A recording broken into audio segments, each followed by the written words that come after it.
Okay, so this is a quick video to show how to use Desmos for chi-squared and for association. So with some examples from the notes. So here's a chi-squared problem from the first 8 notes, right? And you see we have our observed values on this line.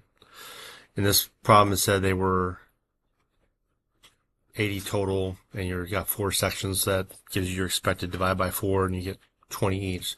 So there's your expected and observed. So what you do is you go to Desmos, and you go to the graphing calculator, and you're going to choose plus and inference. Now it's kind of upside down here based on the order we're doing. We're going to do the goodness of fit for basic chi-squared, like the first problem. And independence is for the association one later. So you click on here, and you just start putting your numbers. I think it was 32. We know these are all going to be 20. And it'll add categories, rows, columns as you need it.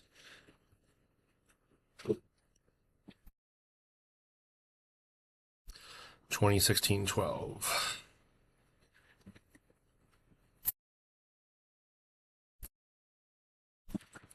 Okay, so there's all your observed and your expected. You hit create tests. This doesn't really do anything for you on the simple chi-squared problems because you already knew what the expected was, so it doesn't give you any information. But significance tests is where you get your important stuff. So here's your p-value, your degrees of freedom, and your chi-squared. Okay.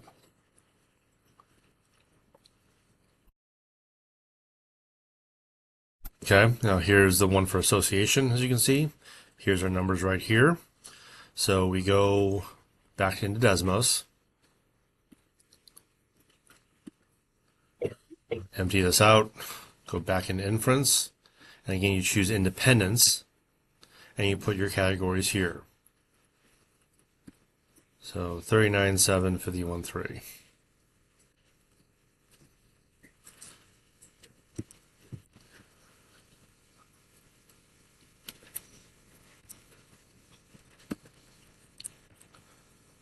Like so. And always double check just to make sure.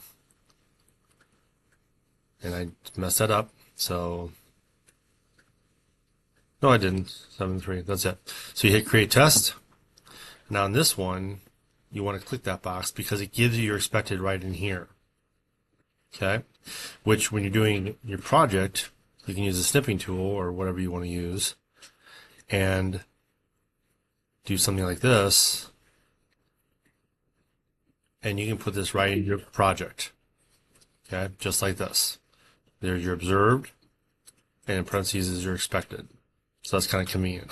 But then the other information you need to answer the rest of the problems is your p-value and your chi-squared right here. Okay, and you could also open up 2 tabs, one when you're doing one test and one the other. So this one's my simple chi-squared, and right next to it is my association one. But that's it.